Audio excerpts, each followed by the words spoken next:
So we did that stuff on minor head losses. Let's have a look at piping systems, because that's really how water systems are often put together.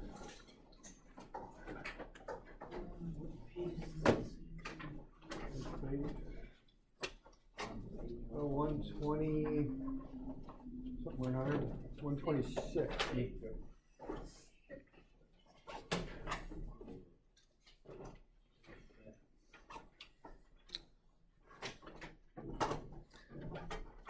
So water distribution systems are looped. It improves the efficiency of the flow. So a lot of what we're doing here is kind of water distribution stuff. So you have to realize that systems are quite, not always, but quite often they're looped. That's the preferred way to do it. So what's going on here, if, the cardinal rule of a water system, or one of them anyway, is you always provide service to your customers. You don't like to disrupt it.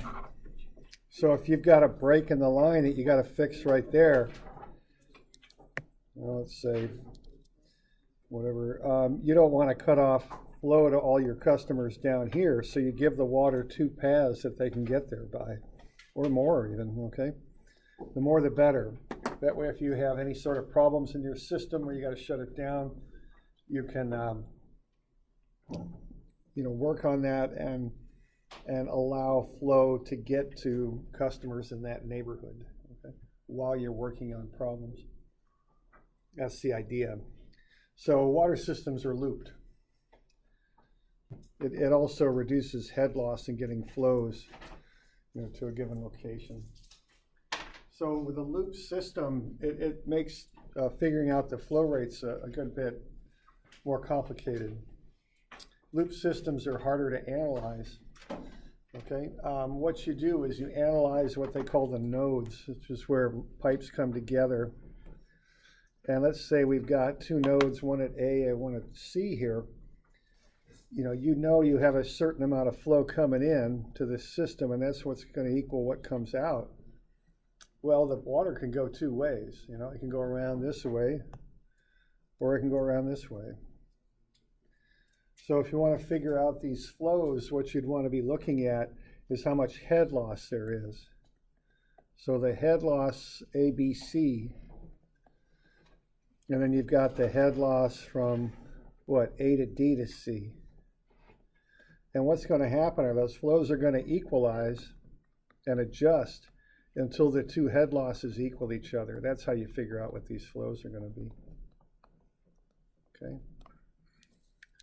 So when you figure out flows that will cause head losses on either path that equal each other, that's how the flows are going to go.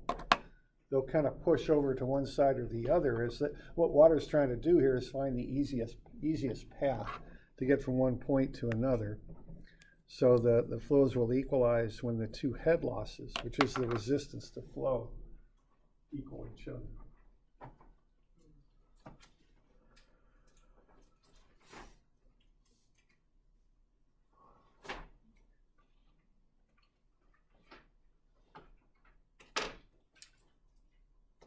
All right, so now there's different ways to do this. So, your head loss for the 2 flows should equal. That's the idea. So if you're going to analyze a loop, what you do, you just guess what the flows are, find the head loss, and then based on your results, adjust your flows, adjust your guess. Just repeat this process till you dial it down to a reasonable answer. That's how this works. And it used to be if you had a big system, way back when, there were people that were very good at this. They'd take a good guess and they'd run about, 10 or 20 iterations and come up with the best solution. Nowadays with computers, you can just throw in a guess and just have it constantly adjust. And I've seen, I saw a graph once that had computer runs of head losses and costs in this system. And so what it would do, it would start here, and they do like 200,000 different possibilities for pipe sizes and things. And this would be the cost, and this would be the iterations. And you get a graph that looks like that. Iterations. So what it would do, you'd throw, say 10 possibilities in there. It would analyze them all and pick the best one. Then it would just randomly modify the best thing it did of the 10 you gave it, the best solutions. So it would take the best one, the cheapest. It would modify it randomly 20 different ways and analyze all of those and take the best one of those and take that solution and randomly change it 20 different ways and just keep doing that over and over again. And I remember I saw a graph once. I think it had like 200,000 different systems that it analyzed. A computer just knocks them right out. So instead of having a smart person using their horse sense and working through and doing 20 or so and picking out the best one, they just have a computer do it. Computers, one definition of a computer is a fast idiot, right? It can just do all this stuff. So it really doesn't have any real logic to how it's changing the system. It would just change them and take the best one. So, but it could just run so many iterations that it would work fine. All right. So let's see what we got here. Let's just have a look here, and let's just take a couple guesses and see what we can do with this. So what we got here, we've got this piping system, and you got the lengths of the pipe up there. I'm on page 128. All right. So let's say we've got 500 gallons per minute coming in at A. That's what will come out at C. I don't know, why don't we guess 320 gallons per minute for ADC.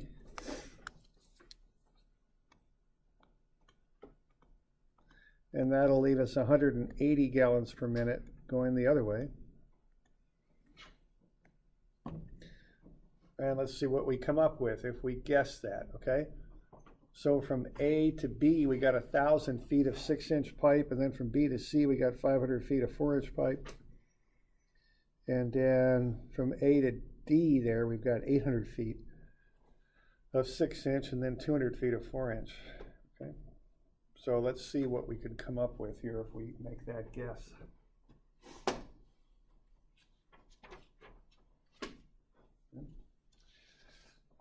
So let's see, what are we going to do here? Let's look at the head losses for these different flows. So we got 6-inch, 4-inch, 6-inch, and 4-inch. So what are the head losses for 320 gallons per minute and 180 gallons per minute for 6-inch and 4-inch?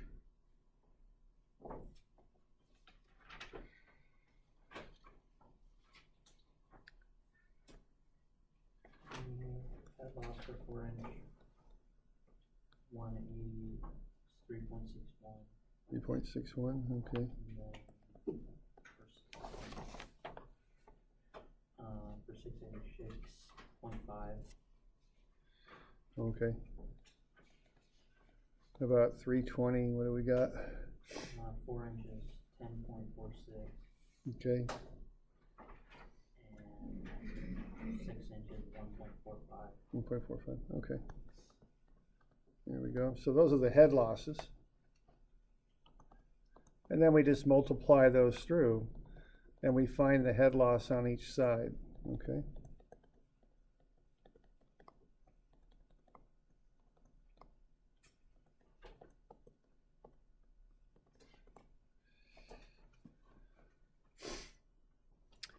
All right, so, okay, so let's look at ADC.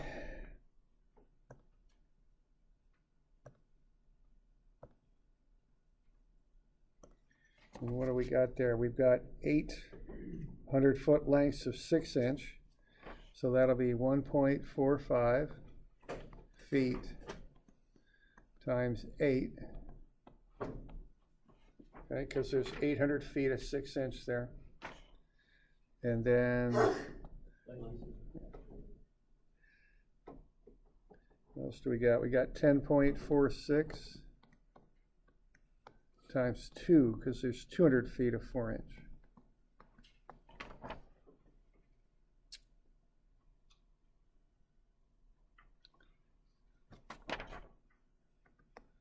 I get 32.52 feet when I do that.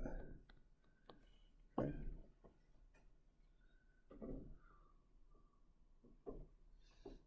So that's for ADC.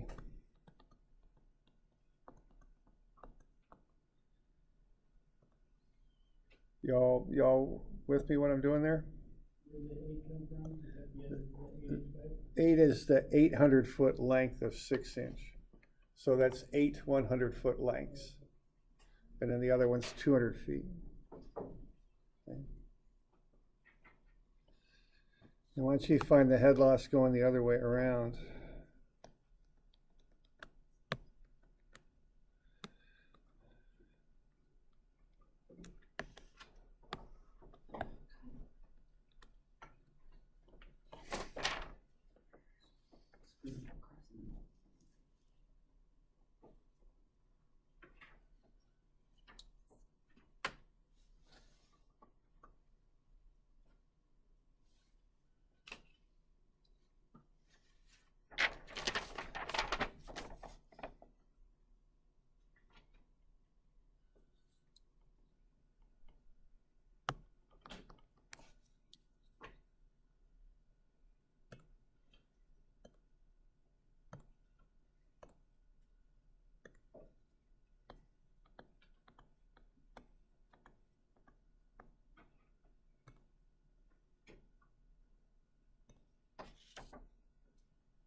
y'all get into that okay?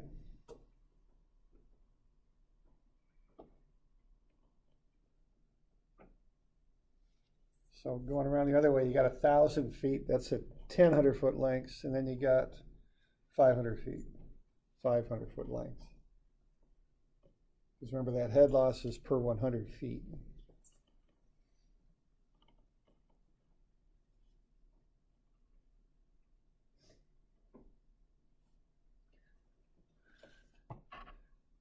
So any questions on that, what we're doing here so far?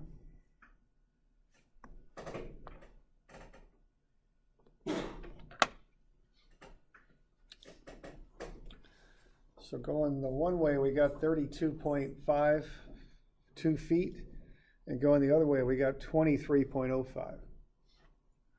So is that a good answer there? Just not yet, they're not the same, okay? Isn't this A to B 1,000 feet? Yes, it is. And there's 10 100-foot lengths in 1,000.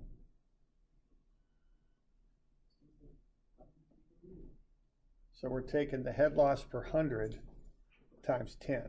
That'll give us the head loss per 1,000.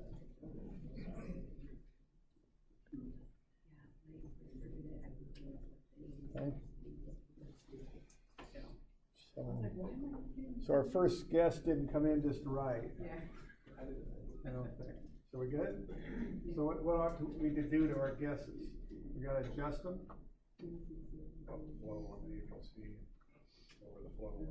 Yeah, AGC's gotta come down, ABC's gotta go up, right? So what would you, anybody have a suggestion on what to try next?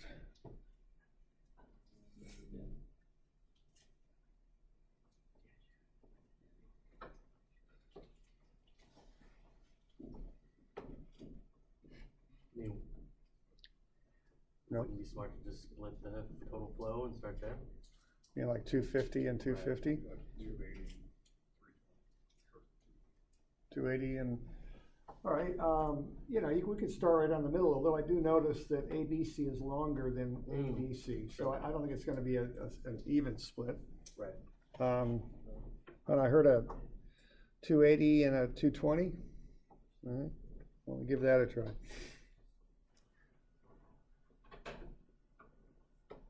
So 280 and 220. And the other thing I'd do, you know, I'd be sure that I'm picking numbers that are on my head loss chart so I can look them up, you know, that's another little factor on this. So 280 and 220. All right, so what I want to do there would be to find the head loss for those numbers. And then go ahead and run, you know, do the calculations after that. So for 280, find the head loss, we got 6 and 4. And then for 220, find the head loss, we've got 6 and 4.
Yeah. Is theirs is the 8 after 0.73? Or is it 10? It's like, That's ABC. That's the it's 800 there, then 2. Well, let's put something like that. yeah, I just can't find it. Yeah, what? What I want. Yeah, Yeah, I'm looking at ABC. This should be a 10. That should be a 5. I guess 3 or 8 and 2. Yeah. Okay, I got a few problems here, sorry. My guess is the answers are right, but I've got some problems here working through these. So that's 2. And then these other 2 are messed up also. Should be 10 and 5.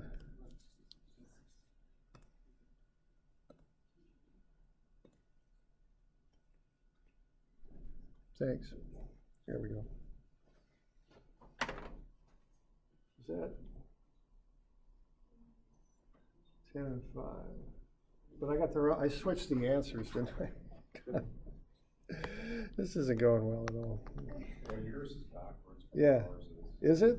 Ours was ABC first. Oh, is that the problem? All right. All right, so ABC is 33.45, right?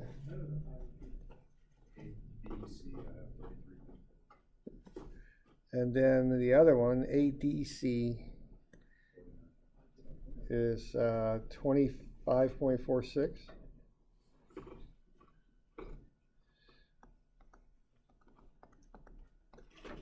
Okay.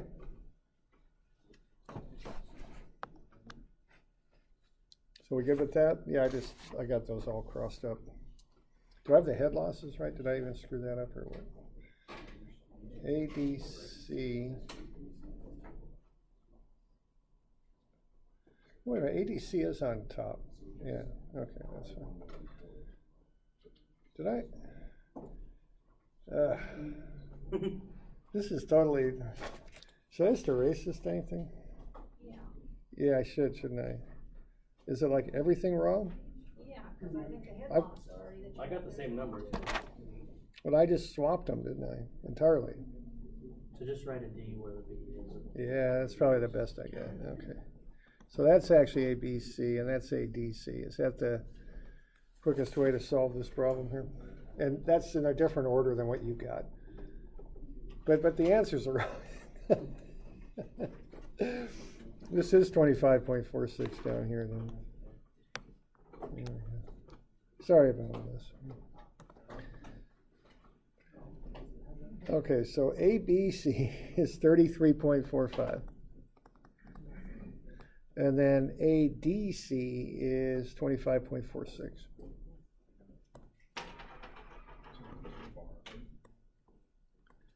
All right, so we got one low and one high, right? Again, we're not matching very well. So I think I've got those set up properly now, I hope. Yeah, ADC looks right. No, that's a 2 there, not a... What on earth have I done here? ABC 10 and 5. I can't even figure out what I've done. I'll just do this.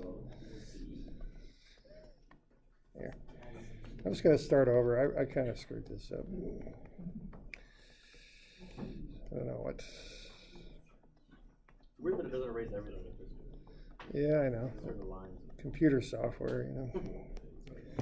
I can't imagine what the code is to make something erase something. Yeah, that's right. You know, you got to define an Keep entity. it long enough so you can push the undo button. Yeah, pretty much. All right, let's try this again.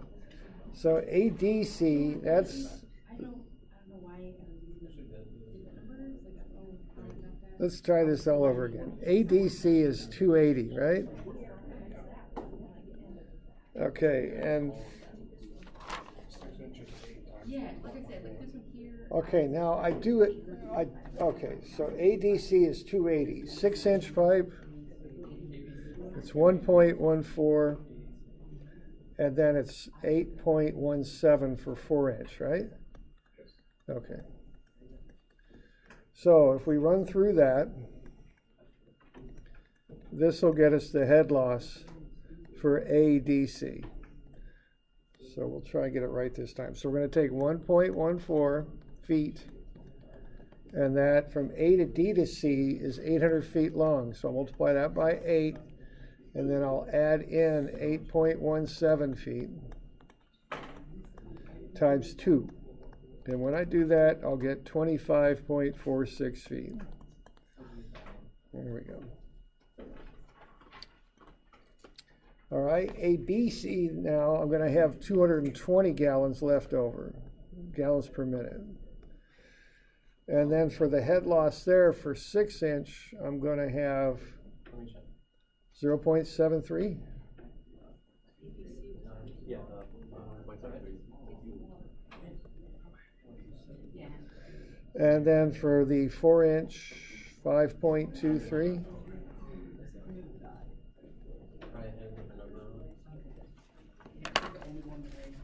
There we go. Okay, so now we got 220, so we're going to take the 0.73 feet and we're going to multiply that by 10 because there's 1,000 feet of pipe. And then to that, we're going to add the 5.23 feet and we're going to multiply that by 5.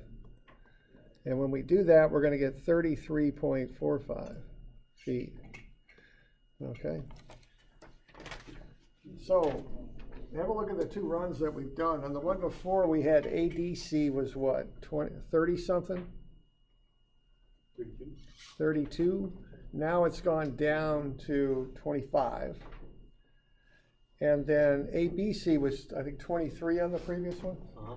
And now it's gone up to 33.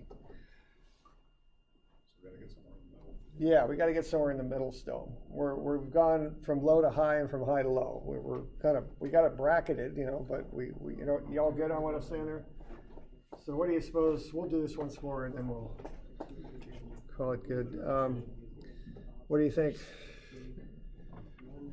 Yeah, 300 and 200. This one ought to come in pretty well because they're pretty evenly spaced on either side of this, eh? So 300 gallons per minute. 200 gallons per minute.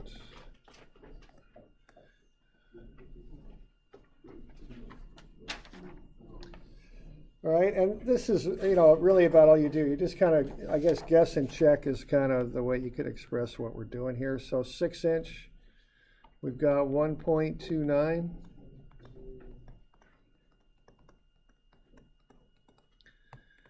4-inch, 9.28.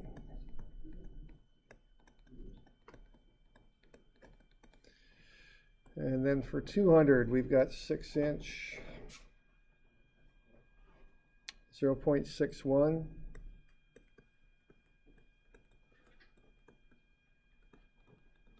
And then we got 4-inch, 4.38. So let's see if this one comes out closer.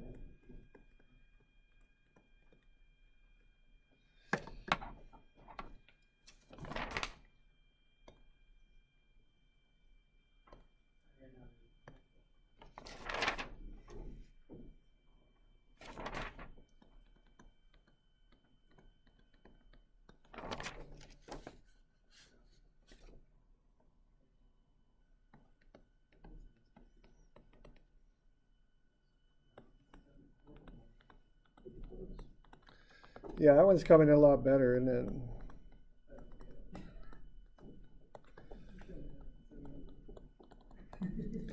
so that top one comes in the middle. It's about 28.88, and the one below,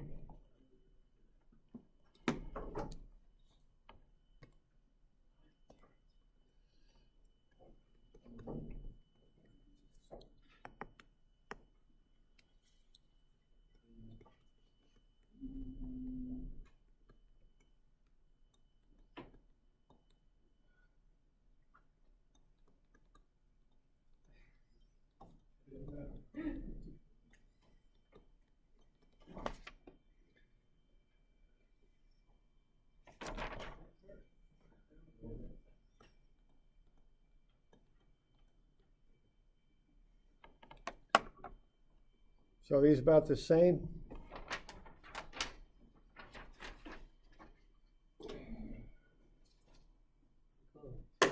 Yeah, you know, I think they're pretty good, I think. So if there's nothing magic about it, you just kind of guess and check.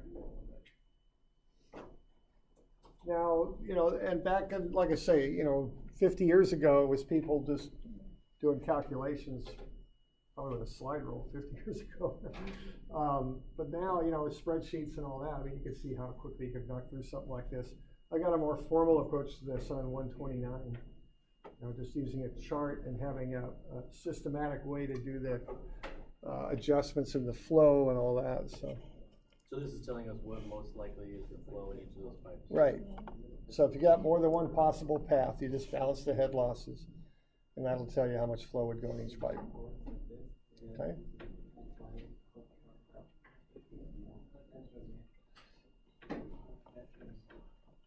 So we all right with that? Yeah, question? So are we only taking the length of the pipes into consideration and not the fittings and the T's and the bends and stuff? Well, it just depends. In this case, we are, yeah, because we have bends. Now, in reality, no, you would include everything. I just didn't include the bends because they're just two of them. Unless we're going like 1,500 in one route and like 1,000 in the other route, there's got to be some kind of. Yeah, I know. Yeah. Yeah, you're right. And you'd consider anything that causes head loss.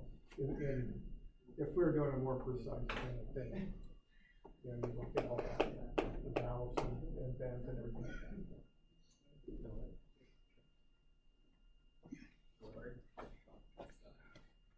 Choke on the sides?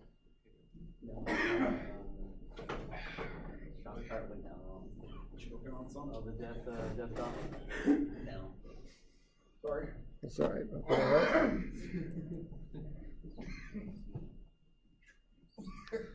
All right, so that's just a bit on piping systems. I've got a picture, like I say, on page 129, has a little bit more formal of an approach for a more complicated system.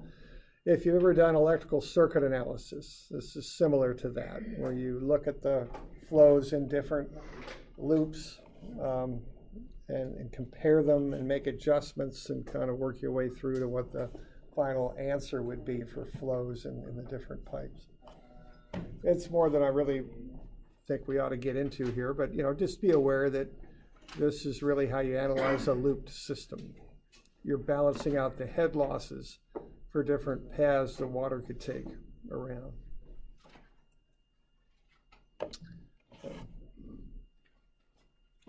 So why don't we take a look here at something that is pretty common in water systems, and that's pumps, okay? And we use centrifugal pumps here for the most part in water systems. So let's have a look at these, okay?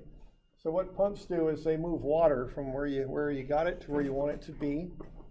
To accomplish that, they create two things. They use a motor, and the motor creates pressure and flow.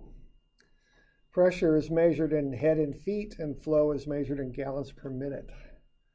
Generally speaking, the power from a pump will be split between those two things.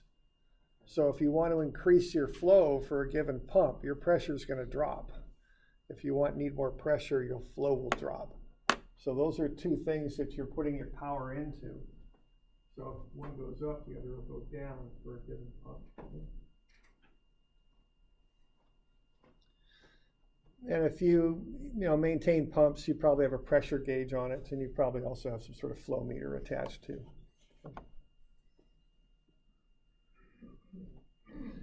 Now we're going to talk about centrifugal pumps here. Okay, now what they have is they have a spinning impeller enclosed in something called a volute. So what you're going to see there is a motor, electric motor with a shaft coming out of it. That'll go into the volute, and there'll be seals there, of course, so it doesn't leak. And it'll spin something called the impeller. Okay?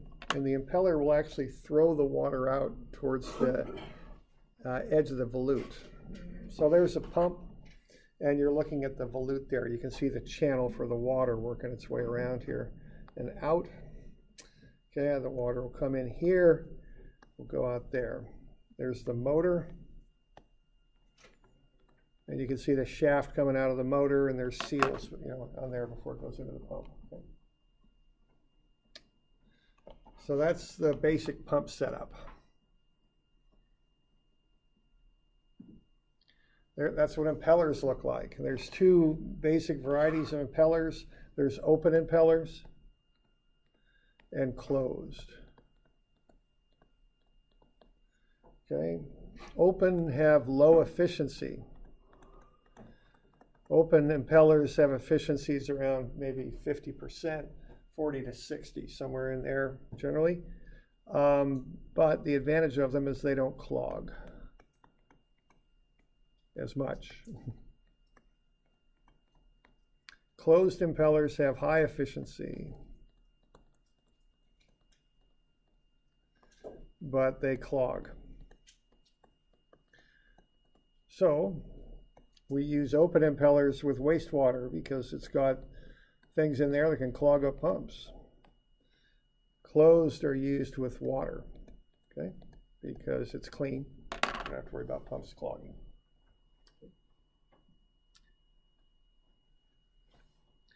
So you can see the shape of those things. They've got kind of those reverse curves on them. You can see that on the open impeller. This thing is going to spin that way. Impellers throw water to the outside. They don't cup water, they throw it, okay? So be aware of that. And I've got that on page 130 on the bottom. So just be aware of that, what impellers do. Okay, there you see a nice cutaway of a pump. So is that a wastewater pump or a water pump, do you think? Wastewater, yeah. So it looks to me like where's the flow going to come in? You're going That way. And then which way is that impeller going to rotate? Is it going to go clockwise or counterclockwise? Counterclockwise. Counterclockwise, yeah. And I've heard stories of people doing their pump rebuild and spending this time on it and getting it all buttoned up and hooking up. Yeah, they put the impeller in backwards and they turn it on and nothing happens. Or if you hook the electrical things up. Oh yeah, okay, yeah, I can do that too. Yeah. So, yeah, right. So just be aware of that stuff, okay? So the flow would come out that way. All right. All right. So there you go. There's a water pump, okay? See a lot tighter fits, closer spaces. That closed impeller makes it more efficient, but it also would clog, so it's used for water, okay? All right.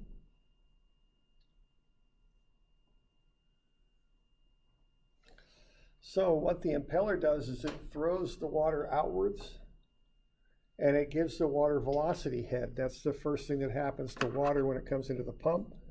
The volutes are spiral shaped, and that's on purpose.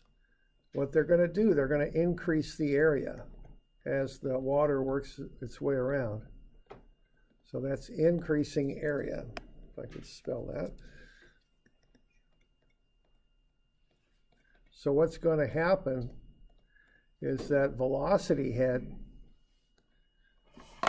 as the area increases, the velocity will decrease. Okay. So what's going to happen then is when the velocity decreases, there's still that energy in the water, it goes into pressure. So by the time the water's worked its way around to here, you're getting a lot of pressure head. Still, you'll have some velocity head, but you're getting a lot of pressure head buildup there. That'll push the water where you want it to go. Okay.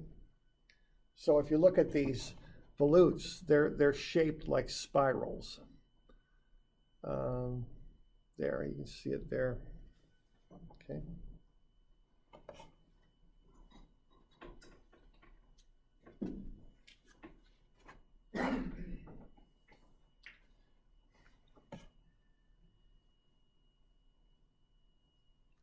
All right. So that's the basic idea about how these things work, okay? Now, the velocity head is caused by the rim speed of the impeller. The faster the tip of the impeller moves, the tip being right there, the more velocity you're going to have in the water and the more pressure will build up eventually. So a tip-off on how much velocity head you're going to have is, the actual number there would be by looking at the speed of the impeller tip there as it rotates.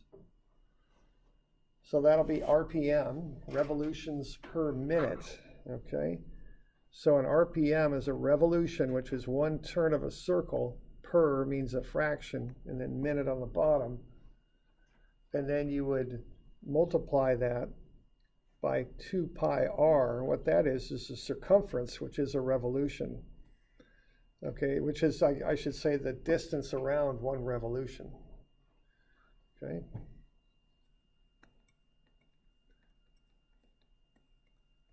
So the circumference is how far around one revolution is.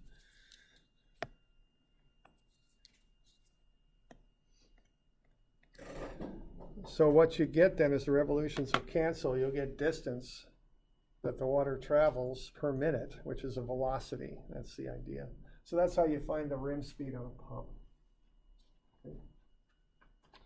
So there's different ways to get rim speed. Okay. You can have a small impeller spinning really fast, or you can have the same rim speed from a large impeller spinning more slowly. All right. So if I've got a 6-inch impeller spinning at 35 RPM, 3,500 RPM, that'll have the same rim speed as a 12-inch impeller spinning at half the speed, 1,750 RPM. Okay. So if you have a circumference on the 6-inch impeller, that'd be 1.57 feet. So what you'd have there, you'd have 1.57 feet. That's the distance around the impeller. And that's 350 RPM. Excuse me, 3,500 revolutions per minute. And this is per revolution. That's how far around one revolution is. That would get you the same rim speed as a 12-inch impeller, which would be 1 foot, which would be 3.14 feet per revolution. So that's twice the impeller size spinning at half the speed. These will both get you the same velocity, okay?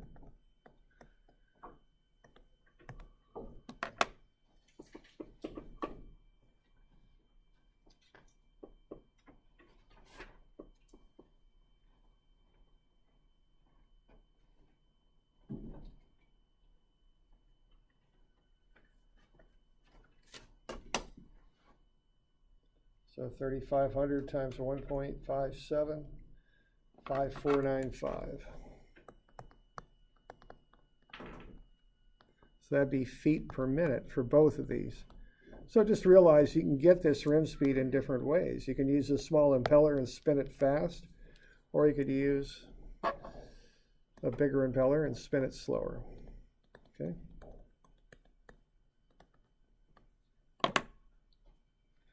We're good.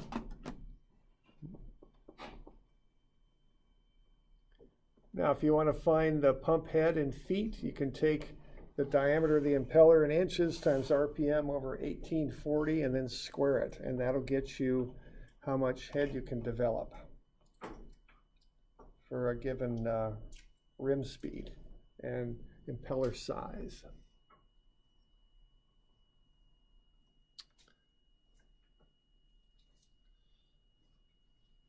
All right, now when you start picking pumps are kind of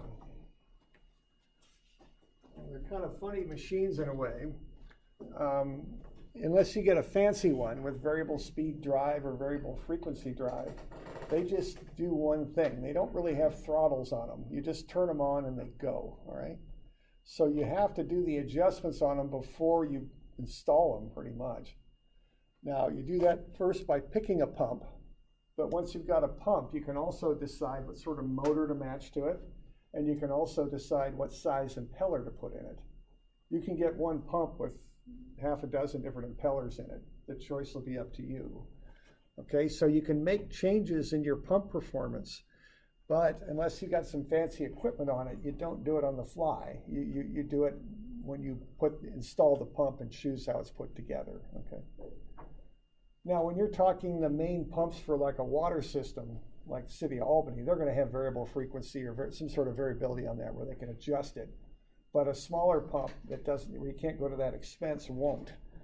So the way you make changes in smaller pumps is you can put different impellers in them, or you might be able to put a different motor on it. Okay, those are the options you would have. So you can predict changes that would occur with a different motor, different angular speed, actually, a different RPM, or putting a different size impeller in a pump. And that's on page 133. These are called the affinity laws, and they're used to figure out what will happen if you make small changes in pump speed and impeller size. So what you do, you take the ratio of the diameter you're going to change to divided by the original diameter, and you plug it into this formula, and it'll tell you what the changes would be in flow, head, and horsepower. And as it turns out, changes in RPM would have the same effects. So this little formula will tell you here that, let's say we have a 16-inch impeller, and then we've got these characteristics. It's on page 133. 4,000 gallons per minute, 200 feet ahead, and 250 horsepower. That's for our 16-inch impeller. Let's say we decide to change out the impeller and put a 15-inch impeller in it. Let's see what's going to happen, okay? That'll change what happens with the pump. So what you do, you take that ratio of the new diameter to the old. So that'd be 15/16, which would be about 0.94. Multiply that by the original flow rate, you'll get what the actual flow rate would be if you drop the impeller size. You get less flow out of it, 3760 gallons per minute instead of 4,000. Okay.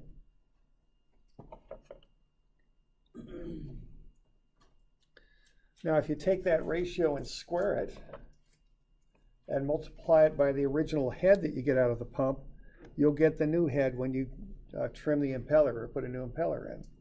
That's going to drop from 200 feet to 176 feet. Okay.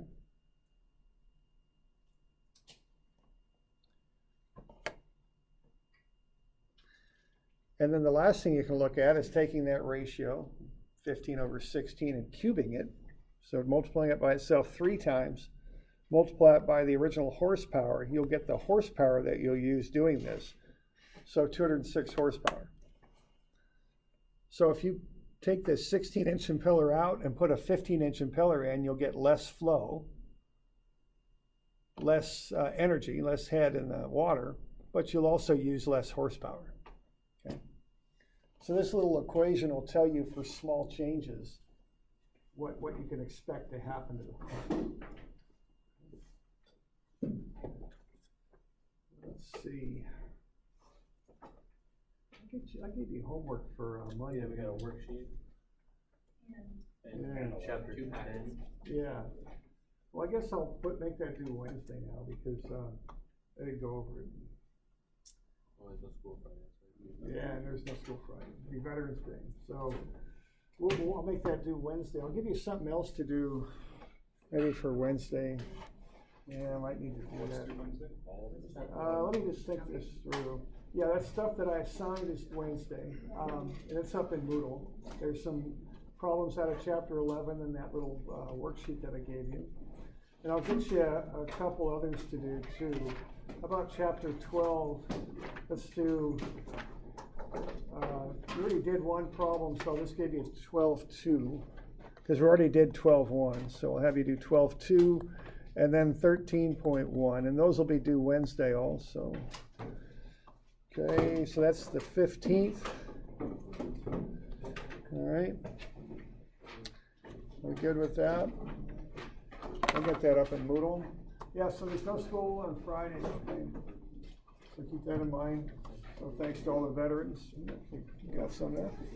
I got a couple in my family, so appreciate that. All right. It's all good.